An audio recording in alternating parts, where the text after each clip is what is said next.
சாய்ராம். என் அன்பு செல்லமே, என்னுடைய அழகான தங்கமே, நீ சில விஷயத்தை பற்றி யோசிக்கிற. இந்த விஷயம் செய்யலாமா, அந்த விஷயம் செய்யலாமா என்று யோசிக்கிறாய். அதில் தவறு எதுவுமே அல்ல. நீ சில விஷயத்தை யோசிக்கிறாய் தெரியுமா? ஒரு சில விஷயத்தை ஒரு முறை யோசிப்பாய், அது அப்பொழுதே விடுவது கிடையாது. அடுத்தடுத்த முறையும் யோசித்து யோசித்து யோசித்து அது அழகான ஒரு விஷயமாக யோசித்து வைத்திருந்தால் கூட அதை அப்படியே பாதியில் விட்டு விடுவது. இது சரி வருமா? நீயே சொல் பார்க்கலாம். இது சரி வருமா? ஒரு விஷயத்தை நீங்கள் யோசிக்கிறீர்கள் என்றால் நல்ல தீர்க்கமாக யோசிக்க வேண்டும். யோசித்து ஒரு முடிவை எடுத்துவிட வேண்டும். அதற்கு பிறகு அதை போட்டு குழப்பிக்கொண்டு இருக்கக்கூடாது. அப்படி எவன் குழப்பிக்கொண்டு இருக்கிறானோ அவன் வாழ்க்கையில் அவனால் நிம்மதியாக இருக்க முடியாது. ஒருவன் நிம்மதியை துளைக்கிறான், ஒருவன் நிம்மதியை இழக்கிறான் என்றால் அதற்கு முழு காரணமும் அவனேதான், மற்றவர்கள் கிடையாது. அனைவரும் நினைக்கிறார்கள் நான் என்னுடைய வாழ்க்கையில் நிம்மதியை துளைத்ததற்கு காரணம் இவன்தான் அவன்தான் என்று. கிடையவே கிடையாது. உன்னுடைய நிம்மதியை துளைப்பது நீ மட்டும்தான். என்றுமே நானோ இல்லை மற்றவர்களோ இதற்கு சம்பந்தம் கிடையாது. எவ்வளவோ விஷயங்கள் உன்னுடைய வாழ்க்கையில் தவறாக நடந்திருக்கிறது. அந்த விஷயத்தை எல்லாம் தனி மனுஷியாக நின்றுதான் நீ தாண்டி வந்தாய். யாருடைய தயவிலேயோ யாருடைய விஷயத்திலேயோ நீ எப்பொழுதும் எந்த ஒரு நிலையிலும் உடைந்து போகவில்லை. ஆனால் இப்பொழுது உன்னுடைய வாழ்க்கையில் சில விஷயங்களில் நீ உடைந்து போகிறாய். அது மிகப்பெரிய ஒரு தவறாகும் என் தங்கமே. முன்பு எப்படி தைரியமாக இருந்தாயோ, எந்த தைரியத்தில் நீ பார்த்து கொள்ளலாம் என்று இருந்தாயோ, புரிகிறதா? முன்னாடி உன்னிடம் ஒன்றுமே கிடையாது. தெய்வ துணையும் கிடையாது, மனிதர்கள் துணையும் கிடையாது. ஆனால் எல்லாவற்றையும் பார்த்து கொள்ளலாம் என்று இருந்தாயோ, அதே தைரியத்தோடு செயல்படு. உன்னுடைய வாழ்வில் இன்பங்களோ கூடும். அதை விட்டுவிட்டு முன்பு இருந்த அத்தனை விதமான தைரியத்தையும் விட்டுவிட்டு இப்பொழுது நீ என்ன செய்கிறாய்? சொல் பார்ப்போம், என்ன செய்கிறாய்? தைரியத்தை இழந்துவிட்டு தனியாக நின்று அழுகிறாய். ஆனால் இப்பொழுதுதான் உனக்கு நான் இருக்கிறேன், உனக்கென்று ஒரு குடும்பம் இருக்கிறது. எல்லா விஷயத்தையும் ஏதாவது ஒன்றென்றால் ஓடி வந்து சொல்வதற்கு ஆட்கள் இருக்கிறோம். ஆனால் முன்பெல்லாம் உன்னிடம் எதுவுமே அல்ல.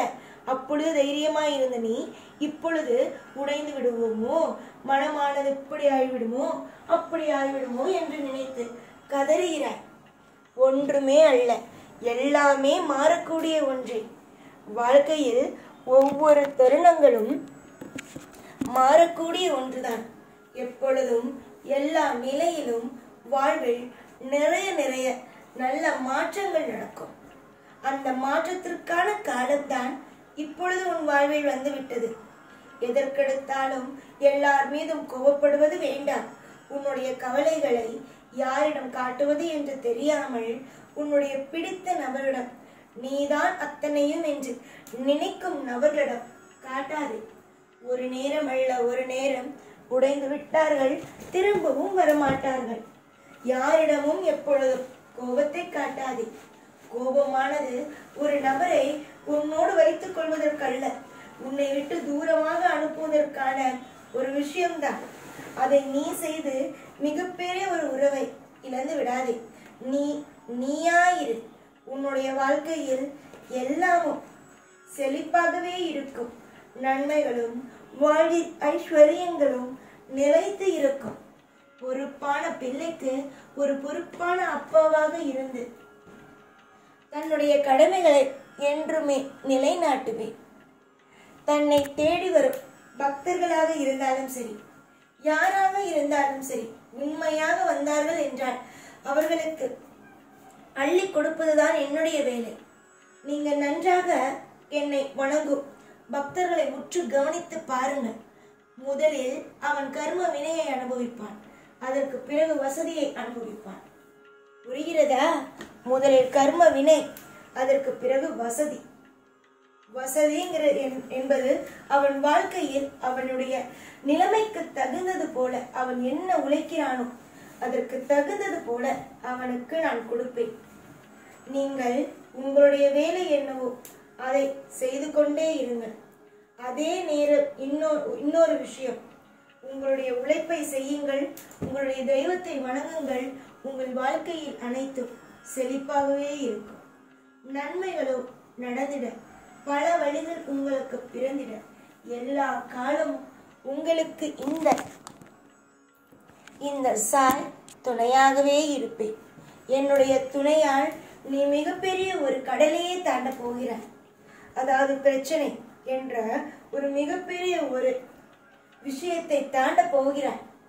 தனி காட்டில் தனிமையாக கஷ்டத்தையே அனுபவித்துக் கொண்டு இருந்த உனக்கு நன்மைகளும் நிறைய சுவாரஸ்யமான மாற்றங்களும் வர இருக்கிறது.